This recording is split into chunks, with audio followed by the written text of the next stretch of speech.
제38대 뉴욕 한인회장 선거가 정상위 계획대로 6월 11일 실시됩니다. 뉴욕시가 20개의 학교 체육관을 난민 수용소로 검토하고 있습니다. 퀸즈 7번 전철에서 소매치기가 기승을 부리고 있어 이용자들의 주의가 필요합니다. 뉴저지 주정부가 교통혼잡세 반대 법안을 발의하는 등 총공세에 나섰습니다. 이상은 TKC 뉴스데스크 오늘의 주요 소식입니다. 아름다운 제품에서부터 아름다운 사회를 만들기까지 키스는 뉴욕에서 시작하여 현재는 전 세계 12,000명의 직원들과 함께 끊임없이 도전하는 기업입니다. 사람을 생각하고 존중하는 기업. 키스는 한인들이 사회의 주인공이 될 수 있도록 든든한 버팀목이 되겠습니다. 글로벌 뷰티 기업 키스. 시청자 여러분 안녕하십니까? 5월 16일 화요일 TKC 뉴스데스크 첫 소식입니다. 뉴욕 한인의 비상대책위원회가 뉴욕 한인의 정상화위원회에 협조하기로 결정함에 따라서 제38대 뉴욕 한인회장 선거는 정상회에서 진행하고 있는 일정대로 6월 11일에 실시됩니다. 비대위는 15일 보도자료를 통해서 정상위 측의 회장 선거 일정에 협조하겠다는 결론을 내렸다고 밝혔습니다. 비대위는 뉴욕 한인 회장은 동포들에 의해 선출돼야 한다는 원칙을 중시하며 공정한 선거가 이루어질 수 있도록 정상위와 함께 노력하겠다며 정상위 정당성에 문제의 소지는 있지만 회장 선거가 공정하게 경선으로 치러진다면 선거 일정에 협력하겠다고 밝혔습니다. 협조 조건은 공정한 선거입니다. 변종덕 비상대책위원장은 문제가 됐던 출마 자격을 빼고 누구나 회장 선거에 나설 수 있으며 직접 투표로 공정하게 선거가 치러지는 한 비대위에선 선거 참관만 하고 개입하지 않겠다고 전했습니다.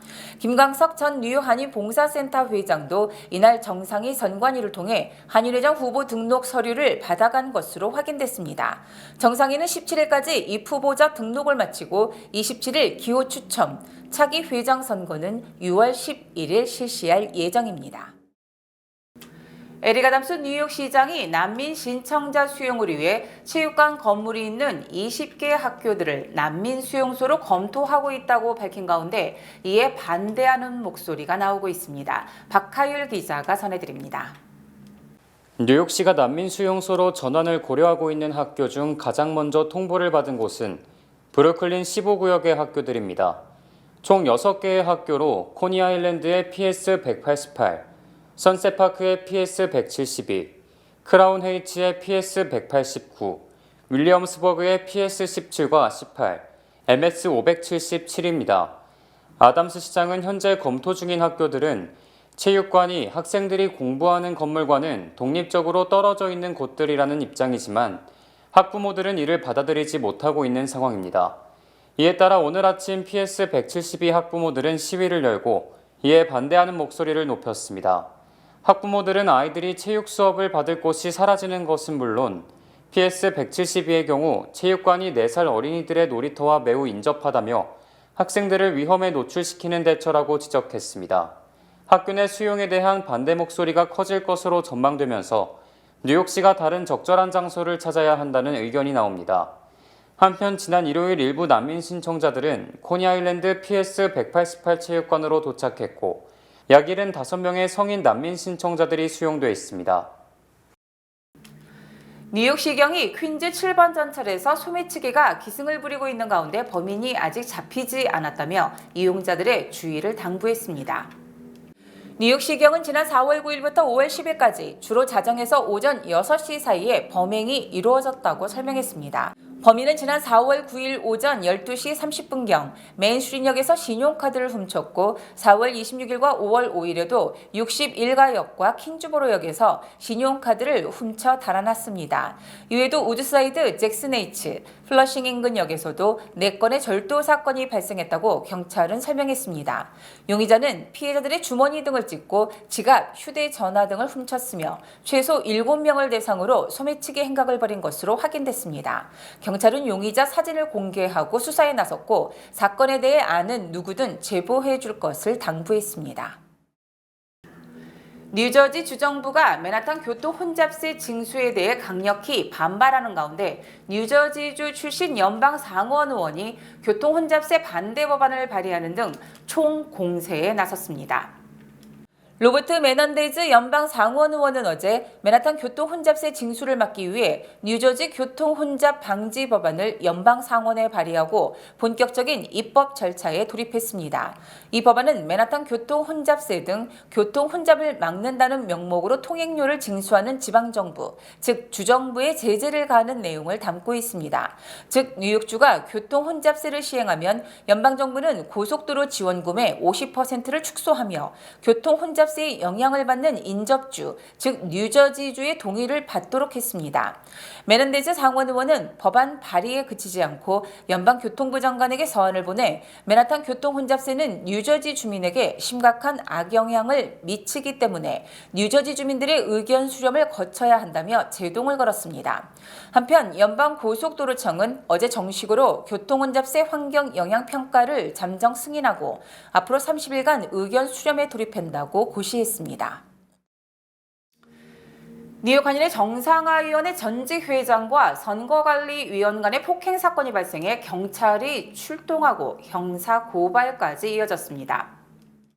뉴욕 한인의 정상화위원회는 14일 플러싱 3원각 식당에서 선거 진행 과정을 논의하기 위해 찰수윤 정상화위원장, 김석주 전 뉴욕 한인 회장, 민경원 선관위원장, 노명석 간사 등이 만났습니다. 이들은 미팅에서 온라인 투표의 도입에 대해 논의하는 과정에서 노 간사와 김 전 회장이 상호 언쟁을 벌이다 물리적 충돌까지 발생해 경찰이 출동했습니다. 노 간사 입장은 자신이 김 전 회장을 향해 손가락질을 하며 언성을 높이자 김 전 회장이 노 간사의 손가락을 잡아 비틀었고 이에 노 간사가 김 전 회장의 이마를 때렸다는 것입니다. 그러나 김 전 회장은 노 간사가 손가락으로 눈을 찌르려 해 이를 막기 위해 손가락을 잡았을 뿐인데 노 간사가 주차장에서 갑자기 손바닥으로 자신의 이마를 때렸다고 주장했습니다. 김 전 회장은 15일 백구 경찰서를 방문해 노명석 간사로부터 당한 욕설과 폭행 그리고 위협 행위 등을 신고 접수했습니다. 동료로서 같이 일하던 중에 서로 의견이 다를 수가 있는데 그런 다른 문제로 많은 사람들 있는 퍼블릭에서 거기서 언성을 높이고 주먹을 휘두르고 그 다음에 그릇을 들어서 던지려 그러고 사람을 이렇게 밀치고 얼굴을 치는 거 이런 행동은 이 한인 사회에서 없어져야 될 것 같아요. 그리고 날 보고 무슨 참 부끄러운 일이지만 병신 새끼가 어떻고 병신이 어떻고 이런 말을 할 적에는 내가 내 자신이 병신이 되려고 병신이 됐나요? 그 남의 그 약점을 이야기하는 거는 그 인간으로서 할 짓이 아니라고 생각해요. 같은 동포로서 이런 일을 해야 되는가? 그럼 많은 동포들이 알아야 되겠다는 거. 그래서 꼭 내가 어떤 뭐 벌을 준다는 거 봐도 이거는 반드시 동포 사회에 알려서 이런 일이 있어서는 안 되겠다는 생각에서 나왔습니다. 이번 사건으로 김석주 전 뉴욕 한인 회장은 노명석 간사를 욕설과 폭행으로 경찰에 신고하고 형사와 민사소송까지 불사할 계획을 밝혔습니다. 이에 대해 노 간사는 잘못이 없다는 입장을 고수했습니다. 제닛 앨런 재무장관이 다음 달 1일 연방정부가 채무 불이행에 빠질 수 있다고 재차 경고했습니다. 앨런 장관은 어제 연방의회에 보낸 서한에서 의회가 다음 달 초 대략 6월 1일까지 부채 한도를 올리거나 유예하지 못하면 재무부는 더 이상 정부의 의무사항을 충족시키지 못할 것이라고 주장했습니다. 이는 공무원과 군인에게 월급을 지불하고 건강보험 운영 비용 충당 등 연방정부의 예산 지출이 중단된다는 것을 의미합니다. 앨런 장관은 부채 한도 협상이 지연되면서 다음 달 초 만기가 도래하는 국채의 차입 비용이 급증하는 등 미국이 이미 대가를 치르고 있다고 설명했습니다. 한편 바이든 대통령과 케빈 메카시 연방 하원 의장 등은 오늘 백악관에서 다시 만나 부채 한도 협상을 실시, 일부 진전을 이룬 것으로 알려졌으나 최종 타결까지는 다소 시간이 걸릴 것으로 전망됩니다. 하지만 미국은 정책 결정 과정에서 내부적으로는 항상 격렬한 대립과 논란을 거듭하지만 외국과의 문제, 즉 국가 대 국가의 문제에 있어서는 단결된 모습을 보여왔기 때문에 부채 한도 협상 문제 역시 이달 말까지 무난히 타결될 것이라는 관측이 지배적입니다. 연준이 다음 달부터 금리 동결을 시작. 4-5차례 현재 금리를 유지하겠지만 올해 안에는 금리를 인하하지 않을 것으로 전망됩니다. 오스틴 굴스비 시카고 연방준비은행 총재는 미국 경제에 불확실성이 생겼지만 매우 신중하게 접근할 것이며 다음 달 회의부터 금리를 동결하고 수개월간 그 효과를 지켜봐야 한다고 주장했습니다. 굴스비 총재는 불확실한 시기에는 인내심을 갖고 더욱 신중하게 향후 데이터들을 지켜봐야 한다며 다음 달부터 상당 기간 금리 동결을 시사했습니다. 레피얼 보스틱 아틀란타 연방준비은행 총재는 어제 CNBC 방송 인터뷰에서 경기 침체가 오더라도 최소한 연내에 금리를 내리지는 않을 것이라고 못 박았습니다.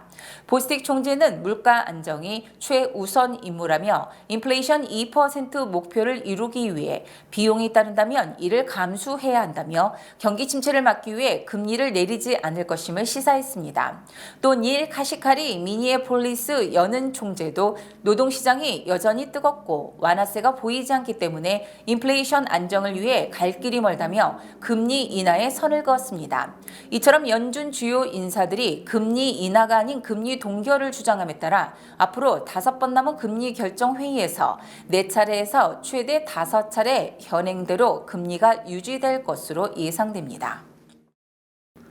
미주 최대 아시안 슈퍼마켓 체인인 H마트와 한국 예천군이 업무 협약을 체결하고 지역 농특산물의 우수성을 알리기 위한 수출 확대 사업을 추진합니다. H마트와 예천군은 지난 12일 뉴저지주 H마트 본사에서 권일현 대표와 임원들, 한국에서 직접 방미한 김학동 예천군수, 최병우 예천군의회 의장, 이철수 농협지부장, 은상진 해트리푸드 대표, 이승희 서민플래시 대표, 황영수 농부창고 대표 등이 참석한 가운데 업무 협약 서명식을 가졌습니다. 그래, 우리 예천군은 쌀, 한우, 사과 이런 것들을 많이 생산하고 있는데요. 또 국토의 중심부라서 한국을 대표하는 농산물의 백화점이다. 이렇게 표현을 할 수 있습니다. 그러나 이제 물론 가격 경쟁이라든가 또 이런 것이 미국에서 어느 것이 가장 좋을지는 앞으로도 좀 많이 좀 선정을 해서 미국으로 많이 좀 가져올 수 있도록 하겠습니다. 이와 함께 H마트는 예천군의 지역 농특산물의 우수성을 널리 알리기 위해 H마트 리치필드점에서 예천군 농특산물 판촉전을 개최합니다. 예천에서 정말 품질 좋은 쌀 가지고 왔고요. 그 다음에 참기름, 들기름, 그 다음에 고추장, 된장, 그리고 또 우리 면역력 증강에 좋은 생강, 이런 것들을 농민들이 정성스럽게 재배하고 가공한 것들을 지금 미국에 소개를 하려고 합니다. 많이 관심 가져주시고 늘 좀 건강에 도움되는 좋은 농산물 생산해서 보낼 테니까 우리 예천 잊지 마시고 앞으로도 많이 이용해 주시길 부탁드리겠습니다.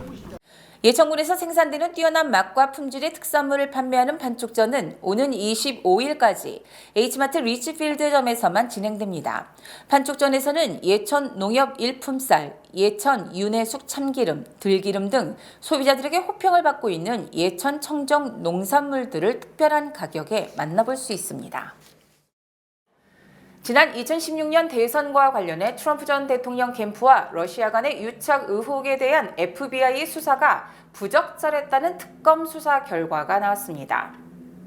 존 더럼 특별검사는 어제 공개한 러시아 스캔들 최종 수사 보고서를 통해 내사를 진행할 정도의 옅은 의혹은 있었지만 대선을 앞두고 특정 후보에 대한 전면 수사를 벌일 정도의 단서는 없었다고 밝혔습니다. 더럼 특검은 다만 트럼프 전 대통령의 주장처럼 민주당과 FBI 등 수사기관과의 결탁 의혹은 증거가 없다고 결론냈습니다. 더럼 특검은 FBI의 2016년 수사는 분석되지도 않고 검증되지도 않은 첩보 수준의 단서에 기반해서 시작된 수사이며 범죄 혐의를 입증할 추가 증거는 부족했고 혐의 사실을 뒤집는 정보는 무시됐다고 지적했습니다. 더럼 특검은 트럼프 엑스파일 최초 제보자와 클린턴 전 후보의 변호인 등 2명을 허위 진술 혐의로 기소했지만 모두 무죄 판결을 받는 등 약 4년간의 수사에도 불구하고 초라한 결과를 낳은 것으로 분석됩니다. 한편 트럼프 전 대통령은 지난 2019년 FBI의 러시아 스캔들 수사가 마녀 사냥이라며 수사 경위를 밝히라는 명령을 내렸고 정권 교체 직전인 2020년 10월 더럼 검사를 특별 검사로 임명, 정권이 바뀌더라도 계속 수사를 하도록 조치했었습니다. 트럼프 전 대통령의 개인 변호사인 루돌프 줄리아니 전 뉴욕시장이 부하 여직원을 성추행한 혐의로 $1,000만 손해배상 소송을 당했습니다. 노엘 럼피는 지난 1월 초 뉴욕 카운티 지방법원에 루돌프 줄리아니 전 시장을 상대로 소송을 제기한 뒤 계속 소송장 제출을 미루다가 어제 75페이지에 달하는 장문의 소송장을 제출, 줄리아니 전 시장의 성추행을 낱낱이 폭로했습니다. 노엘 럼피는 콜롬비아 대학 졸업 뒤 비즈니스 컨설팅 회사를 설립, 운영을 하다 줄리아니 전 시장의 고용 제의를 받아들여 2019년부터 2021년까지 사업개발과 홍보 컨설턴트로 일하면서 성추행을 당했다고 주장했습니다. 덤피는 줄리아니 전 시장이 연봉 $100만 제시했지만 자신의 이혼이 끝난 뒤 지급하겠다고 약속했고 이를 지키지 않았으며 과음을 일삼고 비아그라에 의지하는 바람둥이였다고 밝혔습니다. 특히 덤피는 줄리아니 전 시장이 강제로 껴안거나 키스를 한 것은 물론 자신의 사무실에서 트럼프 전 대통령 등 유력 인사들과 통화할 때 자신에게 강제로 유사 성행위를 시켰다고 밝혔습니다. 줄리아니 전 시장은 마치 클린턴 전 대통령이 백악관에서 장관들과 통화를 하면서 모니카 루인스키에게 시켰던 것과 똑같은 성행위를 시켰고 이 같은 행위는 사실상 일을 그만둘 때까지 계속됐으며 음성 녹음과 이메일 등을 증거로 제시했습니다. 줄리아니 전 시장은 덤피가 지난 1월 소송을 제기했지만 소송장 제출을 미루자 $300만 줄 테니 소송을 철회하라는 제안을 했고 덤피는 이를 받아들이지 않았습니다. 미국 가계 부채가 1분기 기준 사상 처음으로 $17조 돌파했습니다. 뉴욕 연방준비은행이 발표한 1분기 가계부채 보고서에 따르면 미국 가계부채는 전분기보다 0.9% 증가한 $17조 500억 집계됐습니다. 이는 코로나19 직전인 2019년 4분기보다 $2조 9천억 늘어나면서 사상 최대를 기록했습니다. 1분기 말 가계부채 중 모기지 대출이 전분기보다 $1,210억 증가하면서 $12조 400억 집계됐고 이 중 신규 모기지 대출이 $3,240억 지난 2024년 2분기 이후 9년 만에 최저치로 줄었습니다. 특히 신규 모기지 대출은 전분기보다 35%, 1년 전보다는 무려 62% 급감했습니다. 또 학자금 대출은 $1조 6천억 전분기보다 $90억, 자동차 할부 대출은 $1조 5,600억 전분기보다 $100억 각각 늘었습니다. 신용카드 연체율은 0.6%포인트, 자동차 할부 대출 연체율은 0.2%포인트 각각 증가했으며 이는 팬데믹 이전과 비슷한 수준입니다. 바이든 대통령의 재산이 지난해와 비슷한 수준인 것으로 확인됐습니다. 바이든 대통령이 윤리위원회에 신고한 부부 공동재산은 $109만 $257만 사이로 지난해 신고한 $120만 $288만 약간 줄었습니다. 바이든 대통령 부부의 지난해 예금, 펀드 등 금융소득을 포함한 총수입은 $58만 이 중 대통령 연봉이 $40만, 질 바이든 여사의 대학 교수 연봉이 $8만 2천여 등으로 조사됐습니다.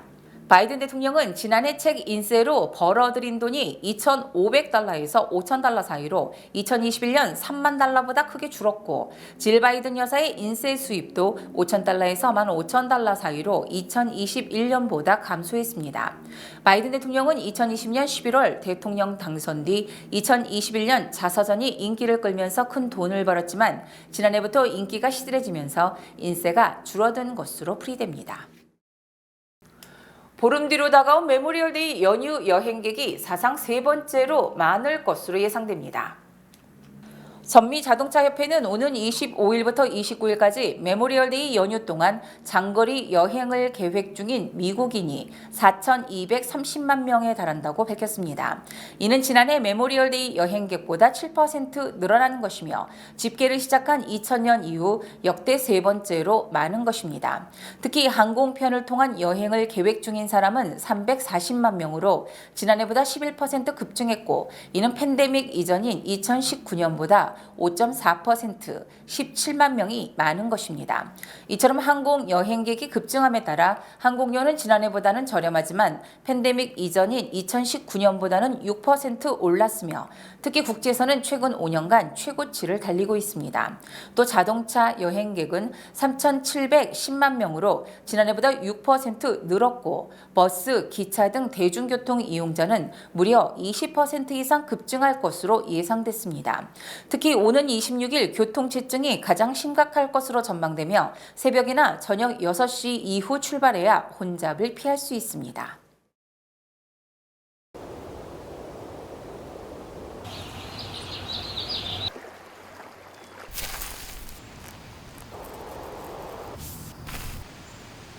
골프도 비즈니스도 당신이 성공의 코스 위에서 플레이할 수 있도록 뱅크 오브 호프는 여러분의 비즈니스와 함께하듯 LPGA와 함께합니다. Title sponsor of LPGA Match Play, Bank of Hope. 주요 단신 전해드립니다. 어제 오전 뉴멕시코주 파밍턴에서 10대 남성이 총기를 난사해 3명이 숨지고 경찰 2명을 포함한 최소 6명이 중상을 입었습니다. 중국 정부가 미국 시민권자에게 스파이 혐의로 종신형을 선고하자 미국 연방검찰이 보스턴 거주 중국계 미국 시민권자인 63세 남성을 스파이 혐의로 기소했습니다. 바이스 TV, 바이스 뉴스, 바이스 필름 등 다양한 미디어 계열사를 거느린 바이스 미디어가 어제 뉴욕 남부 연방법원에 파산 보호를 신청했습니다. 북한 해커들이 지난 2017년부터 지난해 말까지 약 6년간 일본의 가상화폐 7억 2,100만 달러치를 훔쳐갔다고 이용기 기자의 신문이 보도했습니다. 지난해 테슬라 주가 폭락으로 2천억 달러 손실을 입은 일론 머스크 테슬라 최고 경영자가 스톱 옥션 평가 가치도 100억 달러 하락한 것으로 집계됐습니다. 2개 이상의 이중 언어를 구사하는 사람이 그렇지 않은 사람보다 기억력, 집중력, 결정력 등이 뛰어나며 치매에 걸릴 확률도 낮은 것으로 조사됐습니다. 미국인의 절반가량이 코로나19, 인플레이션 등의 스트레스를 풀기 위해 하루 3봉지 이상의 과자를 먹고 있으며 이 때문에 제과 회사들의 매출이 급증했습니다. 살림의 여왕으로 잘 알려진 마샤 스튜어트가 올해 81세 고령에도 불구하고 스포츠 일러스트레이티드의 수영복 표지 모델로 발탁돼 눈길을 끌고 있습니다. 날씨 전해드립니다. 수요일인 내일은 맑은 날씨 예상됩니다. 내일 아침 최고 기온은 66도, 밤 최저 기온은 46도입니다. 내일 아침 해 뜨는 시간은 오전 5시 36분, 해 지는 시각은 오후 8시 7분입니다.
재미부동산협회가 부동산에 대한 모든 정보를 한자리에 모은 제14회 부동산 박람회를 5월 17일 수요일 베이사이드 뉴욕 한인봉사센터에서 개최합니다. 부동산 지식, 미래를 보는 힘이다를 주제로 열리는 박람회에서는 소액이나 은퇴자금으로 하는 부동산 투자, 투자용 부동산 구매 요령, 55세 이상 시니어 하우징 등 다양한 주제의 무료 세미나가 진행됩니다. 박람회 참여자들에겐 $2,500 상당의 에어프레미아 한국 왕복 항공권 등 푸짐한 경품도 마련되어 있습니다. 박람회는 5월 17일 오전 10시부터 오후 5시까지 열립니다. 많은 참여 부탁드립니다. 뉴욕 한인회 정상화위원회가 제38대 뉴욕 한인회 회장 선거를 공고합니다. 뉴욕 한인회 선거관리위원회는 제38대 뉴욕 한인회장 선거를 6월 11일 일요일 오전 8시부터 오후 7시까지 실시합니다. 입후보자 등록 및 서류 교부는 5월 11일 목요일부터 17일 수요일 오전 10시부터 오후 5시까지 뉴욕 한인회관에서 진행됩니다. 뉴욕 한인회장 후보자 자격은 이와 같습니다. 1. 회원으로서 선거일 기준 만 30세 이상인 자. 2. 미국 시민권 또는 영주권 소지자. 3. 전과 또는 금치산자, 정신 이상 또는 질병으로 인한 비정상 상태 등의 결격 사유가 없는 자. 4. 출마 자격을 모두 만족하였더라도 금고 이상의 형을 선고받고 그 형이 실효되지 않은 자. 제38대 뉴욕 한인회장 선거는 6월 11일 일요일 실시됩니다. 뉴욕 퀸즈 한인회가 오는 22일 월요일 한인회관 건축기금 마련 골프대회를 하버 링크스 골프클럽에서 개최합니다. 한인회관 건축의 기반 조성과 지역사회 한인의 역량을 결집시키는 취지로 열리는 골프대회인 만큼 한인들의 많은 관심과 후원 부탁드립니다. 참석 신청과 문의는 646-210-4915로 해주시기 바랍니다.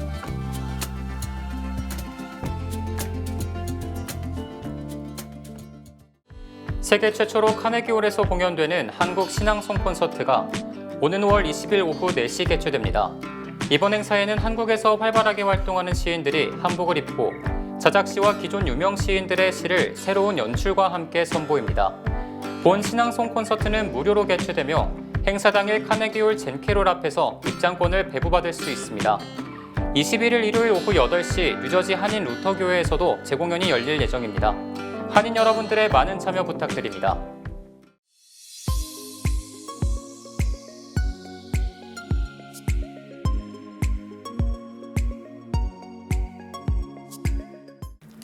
이상으로 5월 16일 화요일 TKC 뉴스데스크를 마칩니다. 시청해주신 여러분 고맙습니다.